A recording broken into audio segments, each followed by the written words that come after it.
sejahtera saya ucapkan kepada pensara kami, Cik Putih dan Cik Fadila. Di Malaysia terdapat 3 jenis tamadun, iaitu tamadun Cina, tamadun India dan tamadun Melayu. Kumpulan kami akan membuat laporan dalam tajuk seni persembahan tamadun Melayu, itulah Tarian Zapin, dan tamadun Cina, itulah Tarian Singa. Tarian Zapin adalah sangat terkenal di Malaysia, tetapi paling terkenal di selatan Johor. Tarian Zapin ini dipercayai dan diperkenalkan oleh Mubalik Islam pada abad ke-14 sebagai satu cara untuk menyebarkan agama. Generasi yang muda dan baru telah mengubahkan tradisi kepada 2 fungsi, iaitu agama dan sebagai seni persembahan. Seni persembahan kedua yang akan dibincang ialah Tarian Singa daripada tamadun Cina. Tarian ini adalah persembahan yang telah ditubuhkan sejak lebih daripada 1,500 tahun. Persembahan ini selalu dibuat untuk membawa tuah dan kekayaan. Bukan itu saja, Tarian Singa juga dilakukan semasa Tahun Baru Cina, sebabnya ialah tentang cerita-cerita legenda Nian. Maklumat seterusnya akan membincang tentang tamadun Melayu dan tamadun Cina. Isi yang akan dimasukkan adalah sejarah, evolusi, komponen, kemahiran, proses dan kepentingan seni persembahan dan kedua-dua tamadun tersebut. Untuk bahagian sejarah pula, kebudayaan dan kesenian Zapin Melayu bermula bersama penyebaran agama Islam pada abad ke-15 awal. Tarian Zapin dan muzik telah dibawa dan diperkenalkan oleh pedalang-pedalang Arab dari selatan Yaman. Dari bentuk asalnya, Zapin Arab diasimilasikan dirinya ke budaya Melayu dan dengan itu melahirlah versi setempat dikenali sebagai Zapin Melayu. Pada asalnya, persembahan Zapin adalah popular di kalangan kerabat diraja.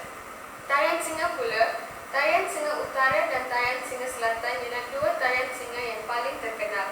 Tarian Singa Utara berasal daripada bahagian utara China. Ia digunakan sebagai hiburan diraja yang mana kostum singa tersebut kebiasaan berwarna merah atau jingga. Untuk Tarian Singa Selatan pula, ia selalu dipersembahkan sebagai istiadat ataupun upacara untuk membuang semangat jahat dan dipersembahkan sebagai upacara meminta tuah. Di sini terdapat beberapa info tambahan yang boleh anda ketahui. Asalnya tarian Zapin dilakukan oleh orang lelaki, tapi pada zaman sekarang ia juga dilakukan oleh penari wanita. Muzik untuk Zapin berasal dari ensemble instrumen tradisional yang termasuk seruling, iaitu gambus, dan gypsy jenis bongos, iaitu marwas dan biola. Selain daripada itu, tarian singa dilakukan dengan mengiringi muzik paluan gendang, simbal dan gong.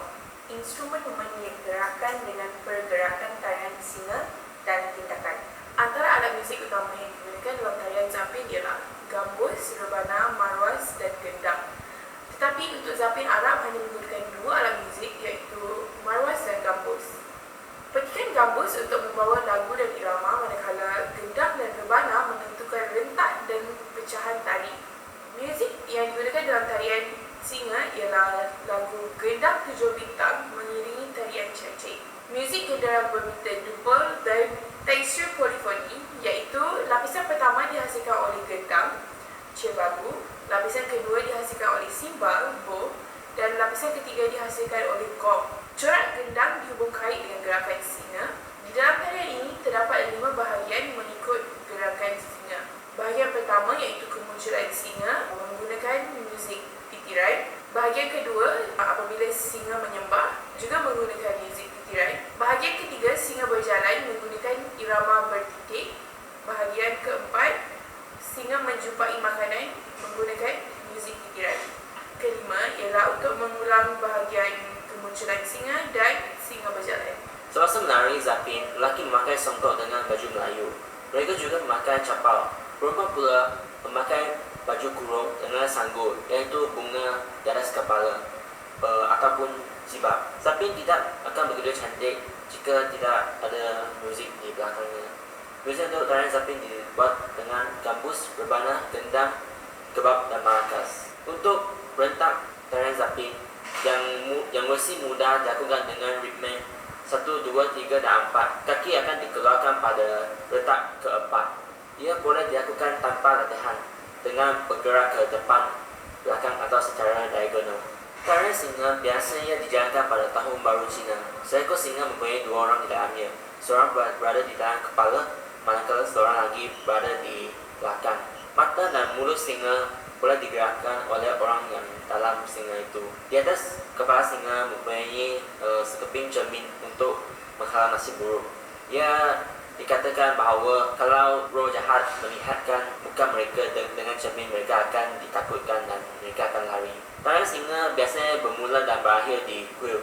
Di sana singa akan memberi kehormatan kepada dewa dan juga moyang. Tarian singa akan dibawa ke jalan raya untuk menyebarkan kegembiraan, dan mereka juga akan memberi kehormatan kepada semua kuil dan dewa kuil itu semasa mereka melalui. Klimaks tarian singa adalah satu upacara yang bernama Cai Qing. Daun sayur dan juga angpau yang mengandungi wang akan digantung di atas rumah atau kedai. Singa akan makan semua benda itu dan akan meninggalkan daun yang telah dikunyah.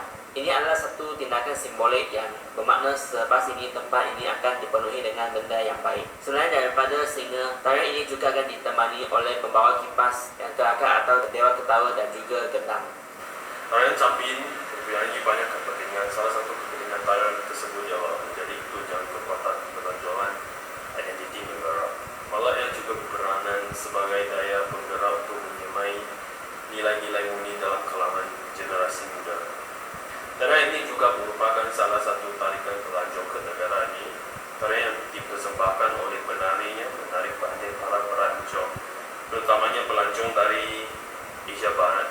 Ia juga dapat memupuk minat generasi muda untuk meneruskan dan menggiat diri dalam tarian tersebut agar tidak ditelan zaman. Malah dapat menyemai nilai-nilai murni dalam mempelajari tarian. Sebenarnya ia membolehkan kita mengenali asal-usul tarian tersebut dengan menyertai dan menjadikan diri dalam tarian tersebut. Tarian Zapin juga dapat membantu penduduk negara kita untuk mengetahui corak kehidupan masyarakat terdahulu. Ini memberikan penduduk negara mendekati dan mengenali kesenian tersebut. Selain itu, biar saya cerita tentang kepentingan tarian singa. Berdasarkan adat tradisional orang Cina, singa merupakan simbol keberanian, keunggulan, dan kestabilan. Oleh itu, tarian singa biasanya membuat persembahan ketika Tahun Baru Cina atau awal tahun untuk menghalaukan segala sial dan malam dan juga roh yang jahat. Selain itu, bukti kuat daripada alat tarian singa seperti gong dan mercun berfungsi sebagai aksi menghalau dan menakutkan roh yang negatif dan jahat. Kebanyakan kedai dan rumah turut menjemput persembahan tarian singa untuk membawa nasib baik dan kekayaan kepada keluarga dan bisnes mereka sekali. Tambahan pula, orang Cina amat mengambil berat tentang tarian singa, dan ini disebabkan tarian singa melambangkan sesuatu gambaran penanda yang baik kepada seseorang. Oleh sebab itu, tarian singa amat penting juga kerana Malaysia adalah negara yang mempunyai berbagai kaum. Jadi segala adat-adat tradisional perlu diamalkan supaya generasi yang muda akan datang dapat menikmati tarian singa yang unik, dan begitu juga dengan kaum-kaum lain. Kerana Malaysia adalah negara yang wujudnya berbagai kaum.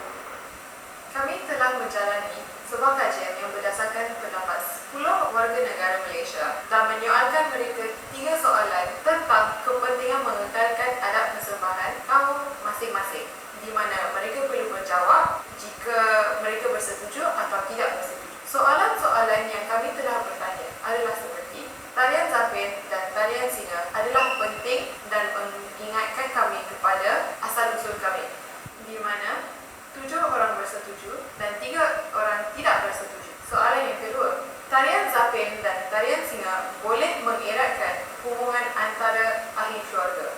6 orang bersetuju dan 4 orang tidak bersetuju. Tarian Zapin dan tarian singa perlu dipelajari oleh generasi muda untuk meneruskan tradisi masing-masing. 5 orang bersetuju dan 5 orang tidak bersetuju. Pada zaman teknologi ini, seni tarian tradisional hampir ditelan zaman. Tidak lagi ramai orang ingin melatihnya.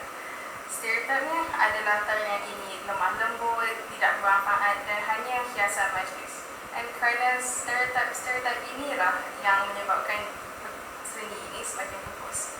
Jika kanak-kanak dan ibu bapa menyedari bahawa perkara ini amat penting dan juga terdapat banyak manfaat, tentunya ramai lagi orang akan melatihnya. Contohnya untuk tarian Zapin, banyak lagu-lagunya berunsur nasihat dan menangani, dan perkara ini baik untuk seseorang. Dan juga tarian singa, semangat kerjasama amat diperlukan jika hendak menyembahkan sesuatu persembahan yang harmoni dan sinkronis. Justru, jika lebih ramai orang melatihkan dan menyedari tentang kebaikan-kebaikan seni tarian tradisional ini, tentunya perkara ini tidak akan pupus dan boleh disambungkan kepada generasi yang akan datang. Akhir sekali, semua tamadun mempunyai keunikan sendiri yang harus dihargai oleh masyarakat. Tugasan ITAS telah memberi peluang kepada para ahli kumpulan untuk memahami budaya antara tamadun Melayu dan tamadun Cina, iaitu tarian Zapin Melayu dan tarian Singa Cina. Pengetahuan tentang tamadun telah dipahami secara mendalam dan menaikkan kesedaran ahli-ahli kumpulan. Kalian kumpulan bekerjasama menyelesaikan ITAS dengan semangat berbagai kaum. Tugasan ITAS juga memupuk semangat patriotisme antara ahli kaum. Kita harus menghargai budaya yang luar biasa dalam negara kita kerana perbezaan ialah keunikan. Sekian, terima